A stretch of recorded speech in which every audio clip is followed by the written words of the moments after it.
Well, sure. Excuse me. Good morning. I wanted to talk you through a couple things from the guidelines for travel preparation that I sent out. First of all, before leaving, it's always a good idea on any trip to register with the State Department. You have the link there at the top of the document that we sent you. Dr. Gloucester and I talked about bringing your passport, making sure it's current, making sure you have the right one, and then making a copy and leaving it with a friend or family member, and usually putting one in your suitcase. When with Concordia, we should have a copy from Global Ed, but it's always nice to have. Um, Credit cards and ATMs, just a summary. We talked about this in our meeting the other day. You will need euros at some point. You can't use dollars in France.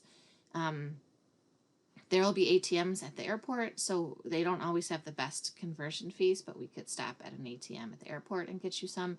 You can go to your local bank. Most of the bigger chain local banks will have euros, so you could bring, you could exchange money here in the US and get some 20 euros, 50 euros, 100 euros just to kind of get you started, in case you have a little bit of trouble at the first ATM machine. Sometimes you have to kind of work with them. The exchange rate changes daily, but right now $1 is about 92 cents in euros. So it's almost 1 to 1, not quite, right? Um, and The ATMs, remember, will charge a fee for using an out-of-network ATM, and then a currency conversion fee. So I usually try to take, not a lot out, but a couple $100s out at a time, so I'm not, you know, racking up fees on a regular basis. You should be able to use your credit cards most anywhere in France. It's best if you have a chip credit card, because they don't always have the swipe machines. Um, with any trip, before you go, you should let your bank know, your credit card, ATM companies know, and a lot of them will have like a travel form you can fill out, because otherwise they might be afraid your card was stolen. So we will be in Tours and Paris, France, and so that's what you want to put in the travel section for your bank. Make sure you do know, and you might have to ask your bank, an international phone number in case there's a problem. The 1-800 numbers won't work from France, or I don't think anywhere abroad, but there's usually another number. You have to pay to call it, but if you have a problem, you want to call it. American Express is not accepted everywhere despite their claims. MasterCard and Visa are fine. Make sure if it's Visa that it has the international Visa logo. It's not just a local one. And then you need to have a 4-digit ATM password, not 6, and it can't start with a 0. All right. This is also review medications. Make sure you bring them. We can, go to a pharmacy and get something if we need to, but it's easier if you bring your own. If you have asthma or allergies, make sure you bring your medications, even if you don't take them in the US, because you're going to be encountering different allergens. And so even if things are under control in the US, if you have a history of problems, that might flare up in France, and it's going to be warmer. So, in the wintertime right now, my kids don't have to take their allergy medicine, but in France, they might have to. In fact, they usually do because it's warmer. We can purchase over-the-counter medications from pharmacies there, and we'll be visiting at least one, probably two. So you don't have to go crazy packing things, but sometimes it's nice to have on hand a couple basics. So, if you get sick often, or you get headaches, or you get motion sickness, or you have trouble sleeping in a strange place, those are some things to kind of think about. Bring your eyeglasses, contact lenses, cleaning solution kinds of things, sunglasses, brush and comb, sanitary napkins, or feminine hygiene products. You can read the rest of the list. So there we go. Now, here's probably what you really wanted me to talk about. So packing, right? We talked about sharing toiletries, and so there's that one idea. A travel alarm clock is not something people always think of, but your phones don't always work on a different current. And so a lot of us are used to using our phones for our alarm clock. That won't work necessarily in another country. So you might want to get a travel alarm clock to share. That passport holder, highly recommended. I really do think you need to invest in something you can put inside your clothing, because the pickpockets in Paris are some of the best in the world. Rome and Paris, I hear, have the best. I don't know between the two, but we do not. I mean, they're amazing. You don't even feel it. So you absolutely need to have your most important valuables underneath your clothes. A camera is going to be important because we're going to do some photo journaling. Any batteries you need. There typically are laundry facilities in the hostels. I couldn't see online. These are 2 new ones. I was having trouble finding if these hostels for sure had them, but they usually do. And if they don't, I know where laundromats are, and we can go to a laundromat. It's pretty cheap. It's, not far from the train station, and so I've done that before. But also having, a Tide stick or some laundry soap, and sometimes I've hand washed things in the sink in my room to just kind of get it going. And some of these are obviously to your taste, right? You don't have to bring a travel journal. We suggested iPod, earplugs, those kinds of things, gum for the airplane if that helps with your ears, something to do in the airplane if that helps. It could be rainy in Tours, so we'll take a look at the weather here in a second. Adapters and converters. So this is a conversation we want to have. So France is on a different, and hopefully you can see my website here. So I'm going to just type, some of these things, right? So there's a big difference between an adapter and a converter, like any website will pretty much tell you. So you see these holes in the plugs.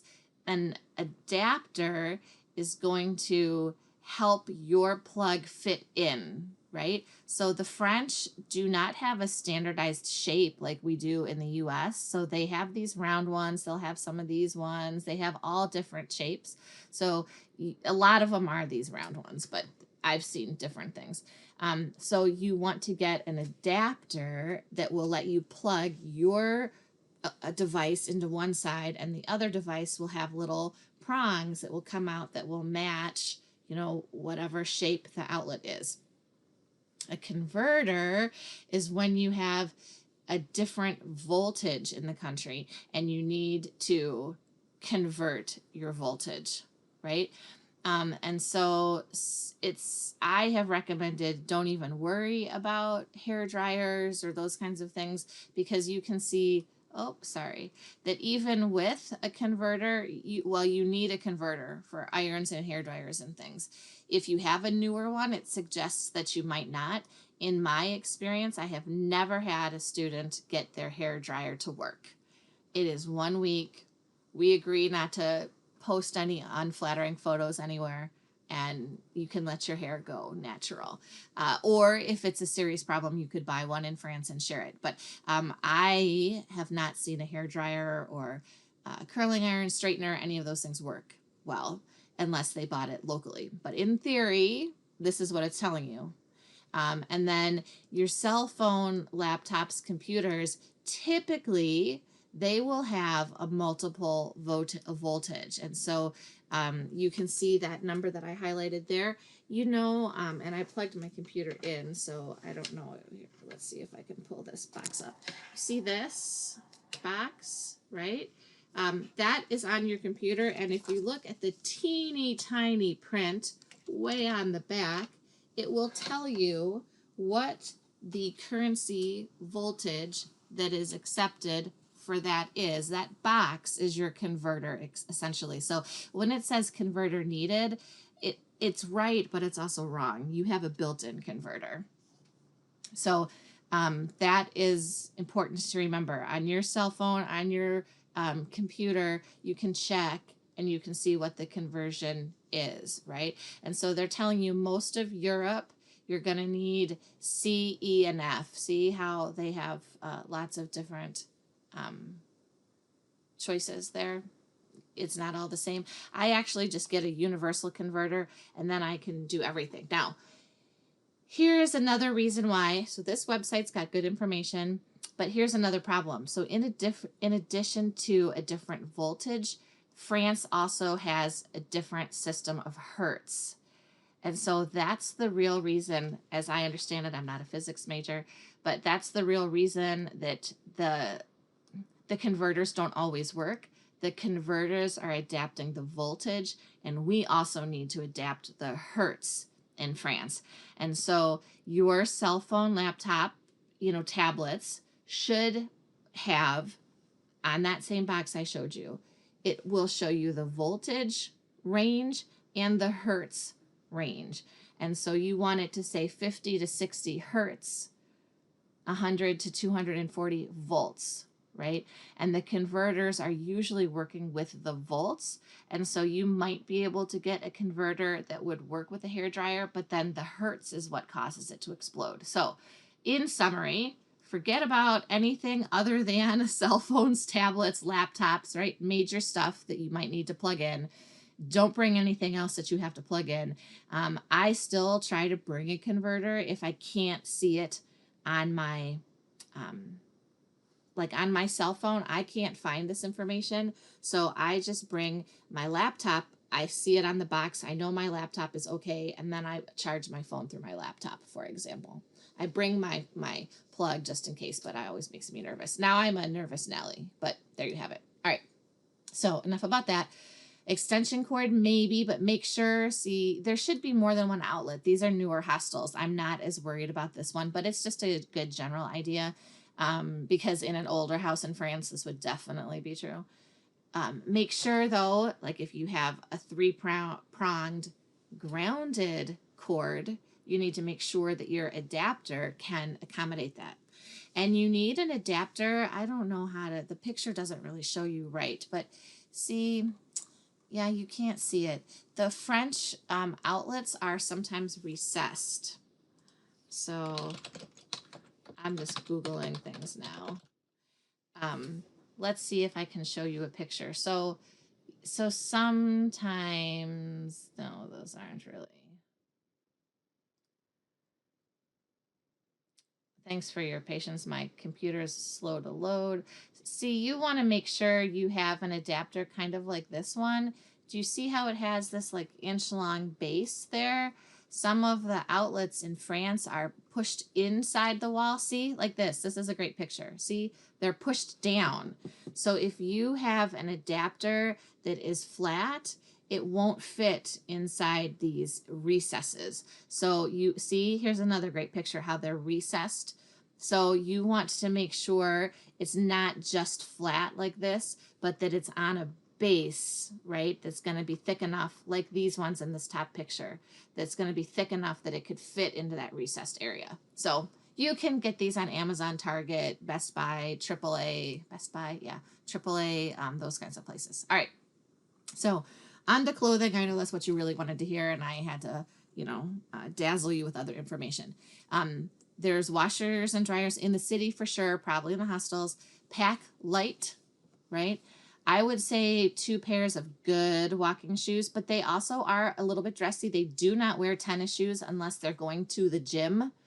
Although, like, sort of the fancier tennis shoes are something that you will see, but they don't wear sneakers, so I have just good black walking shoes that I wear.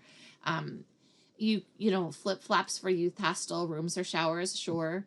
It is going to be private for just your room, so there'll be 2 of you sharing a shower, as I understand it. But probably still a good idea. Undergarments, whatever you need there.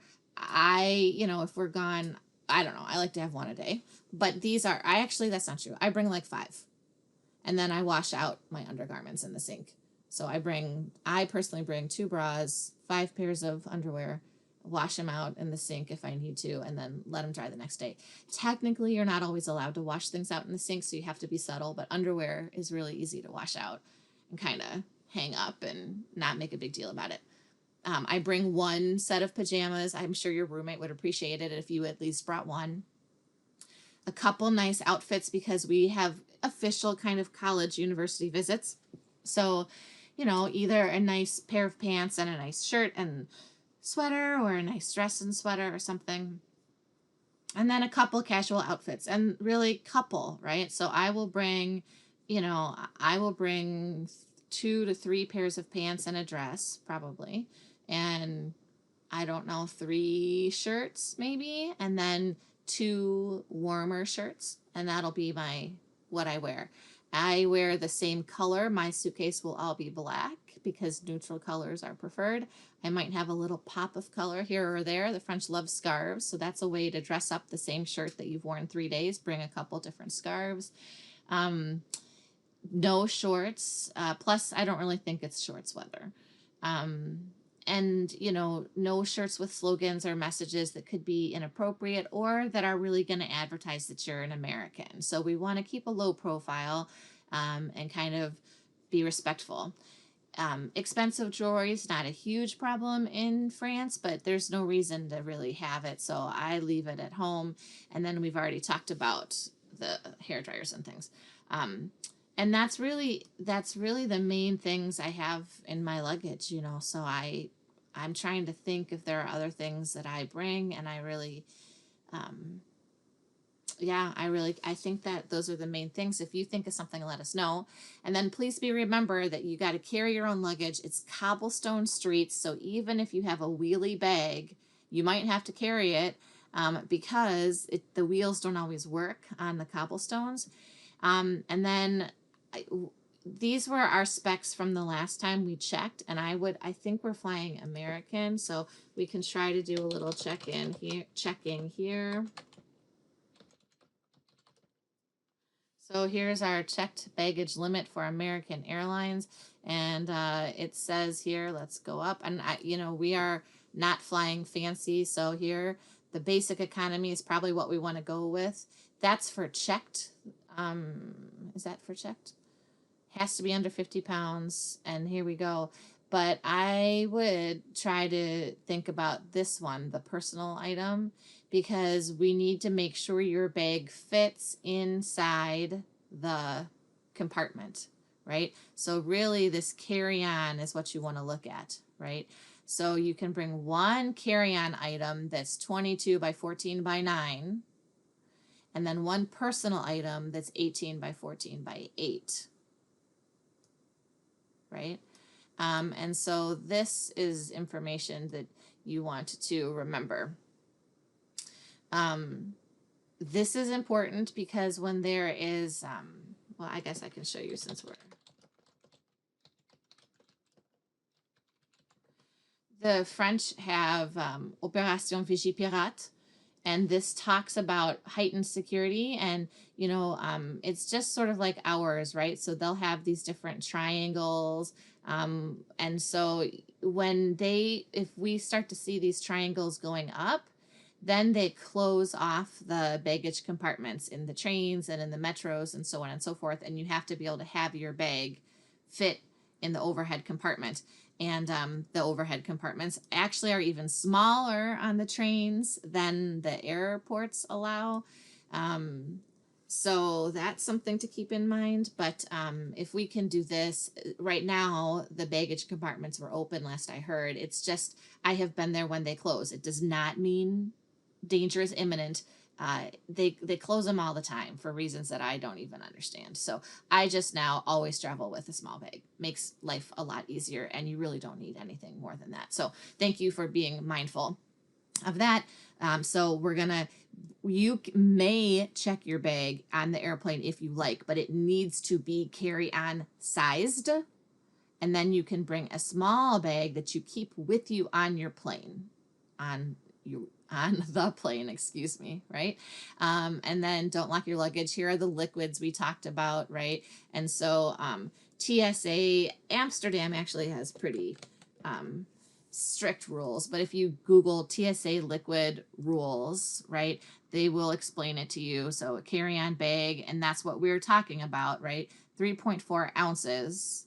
But I just go with 3 just to be safe. And then it has to fit in that quart-sized resealable bag. And they have, when bags have been bigger than a quart size, they've thrown stuff out before. Security is tight. They want everyone to be safe. And so you need to make sure you're thinking about this very carefully as you are packing. And look, even in the checked bag, right? They say it can be any size in the checked bag, but we're only there for a few days. So I would see if you can limit what you're bringing and then buy something on the ground if you really needed it.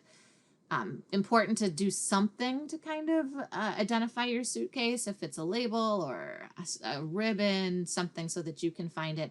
And then make sure on the bag that you have inside the airplane, you have your valuable snacks, comfort measures, medication. We didn't put that on here. I'm going to add it right now. Medication, snacks, and then your passport, of course, your money, of course, right? We're going to be doing some journaling and note taking, so there is that. We should have internet access in all of the youth hostels, and then there are Cyber Cafe, different places. WhatsApp is a really great way to be able to text from abroad, and usually it doesn't incur any additional fees. Laptop and computers are helpful, maybe, but you could probably do it all from your phone if you wanted to leave yours at home.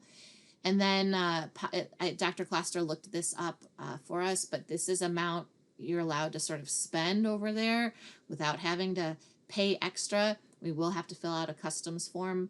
And so that's sort of a nice number to keep in mind as you're shopping. You can buy more, but then you'll have to pay taxes on it when you come back to the United States. And also, if you're not 21, you can't bring back alcohol. So we're going to be looking at, some of the wine areas on our castle visits. You'll see the vineyards. A lot of the duty-free French champagne, for example, is very tempting. I think you're limited to 2 bottles. But if you're not 21, and I don't care, by the way, what they tell you in the duty-free store, because they'll say, oh yeah, no problem. But the American customs people will take it away from you. So if you are not 21, you cannot bring home a bottle of wine for your family members. If you are over 21, you sure can. And then if you have any health concerns, I was going to try to see that. Yeah.